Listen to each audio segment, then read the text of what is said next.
పేరు ధన్విక్ తర్వాతి మీరు చూస్తున్నారు ధన్వీస్ బ్లాగ్. మరో సరికొత్త వీడియోతో మళ్ళీ వచ్చేసాడు మీ ధన్విక్.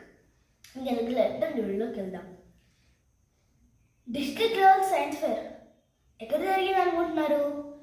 అది ఎక్కడో కాదండి, రంగారెడ్డి జిల్లాలో ఉన్న అమ్మపల్లిలో జరిగింది. అది ఓయాసిస్ స్కూల్స్ ఆఫ్ ఎక్సలెన్స్లో జరిగింది. అక్కడ నేను కలిసి చెప్పే నాకు అవకాశం వచ్చింది. నేను అక్కడికి సైన్స్ ఫేర్కి వెళ్ళాను అనమాట. అప్పుడు నాకు కథ చెప్పే అవకాశం వచ్చింది. నేను చెప్పాను. అది మీరు చూడాలనుకుంటున్నారా? అయితే చూసాను. మరి ఏం పేరు నాన్న? ధన్విక్ మీ ముందుకి ఒక స్టోరీ చెప్పాలి. స్వాగతం పలకండి. అందరికీ నమస్కారం. నా పేరు ధన్విక్. ఈరోజు నేను చెప్పే కథ పేరు ఏంటంటే ఎద్దుపాలు. అనగనగా ఒక ఊరు. ఆ ఊరు అక్బర్ మహారాజుగా, బీర్బల్ మహామంత్రిగా పరిపాలిస్తూ ఉండేది. అయితే ఒకరోజు అక్బర్ బీర్బల్తో ఇలా అన్నాడు. బీర్బల్, నాకు ఎద్దుపాలు కావాలి అని అక్బర్ అన్నాడు. అప్పుడు బీర్బల్ అన్నాడు, అది ఎలా అవుతుంది రాజా, అది అవ్వదు, నేను తేలేను అని బీర్బల్ అనేసరికి అప్పుడు అక్బర్ ఇలా సమాధానం ఇచ్చాడు. నువ్వేం చేస్తావో నాకు తెలియదు అక్బర్, నువ్వేం చేస్తావో నాకు తెలియదు బీర్బల్. నువ్వు అయితే నాకు రేపు పొద్దున కల్లా ఎద్దుపాలు తేవాల్సిందే అని చెప్పి అక్బర్ బీర్బల్తో అన్నాడు. అప్పుడు బీర్బల్కి ఏం చేయాలో తెలియక అప్పుడు బీర్బల్ ఇంటికి వెళ్ళి చాలా బాధపడుతూ ఉన్నాడు. అప్పుడు బీర్బల్ వాళ్ళ ఆవిడ బీర్బల్ దగ్గరికి వచ్చి ఇలా అంది. ఏమందంటే, ఎందుకండి అంత బాధపడుతున్నారు అని ఆమె అంది. రాజుగారు నన్ను ఎద్దు పాలు తెమ్మన్నారు, ఎద్దు పాలు ఇవ్వదు కదా, ఎలా తేవాలో నాకు అర్థం కావట్లేదు అని బీర్బల్ వాళ్ళ ఆవిడతో చెప్పాడు. అయితే అప్పుడు వాళ్ళ ఆవిడ బీర్బల్తో ఇలా అంది, మీరేం బాధపడకండి, నేను మొత్తం చూసుకుంటాను, మీరు ఇంట్లో విశ్రాంతి తీసుకోండి, నేను చూసుకుంటాను కదా అని చెప్పి బీర్బల్ వాళ్ళ ఆవిడ బట్టలు ఉతకాల్సిన బట్టలు చెరువు దగ్గర తీసుకెళ్ళి ఉతుకుతూ ఉంది. అయితే అప్పుడు బీర్బల్ వాళ్ళ ఆవిడ ఇలా ఏడుస్తుంది. అయ్యో అయ్యో ఇన్ని బట్టల ఉతకలేక వస్తున్నాను అని చెప్పి అలా గట్టిగా అరుస్తూ చాలా బాధపడింది. అప్పుడు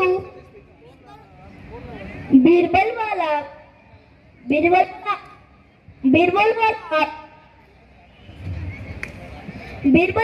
ఆవిడ పక్క నుంచి వెళ్తున్న సైనికులు ఆ ఏడుపులు విని బీర్బల్ వాళ్ళ ఆవిడ దగ్గరకు వచ్చి ఇలా అన్నాడు. ఏమైందమ్మా, ఎందుకు ఇలా ఏడుస్తున్నావు అని ఆ సైనికులు అన్నారు. అప్పుడు ఆమె ఇలా సమాధానం ఇచ్చింది, మా ఊరిలో ప్రెసిడెంట్ వాళ్ళ కొడుకుకి ఒక మనవడు పుట్టాడు, ఆ మహిళ బట్టలు ఉతకలేక వస్తున్నాను అని బీర్బల్ వాళ్ళ ఆవిడ అంది.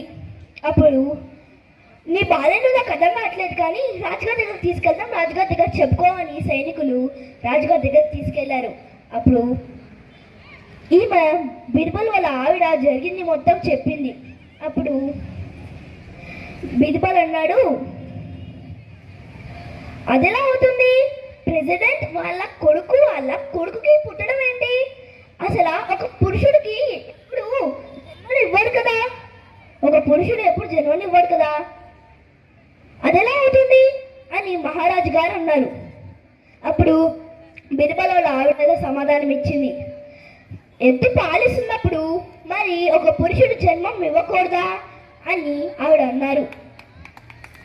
అప్పుడు అక్బర్ బీర్బల్కి ఇచ్చిన ఒక పని, అదేంటంటే ఎద్దు పాలు తెమ్మని చెప్పారు కదా, ఆ పని నేను తప్పు చెప్పాను, అలా చెప్పకూడదు అని రిలైజ్ అయ్యి బీర్బల్ని పిలవమన్నారు.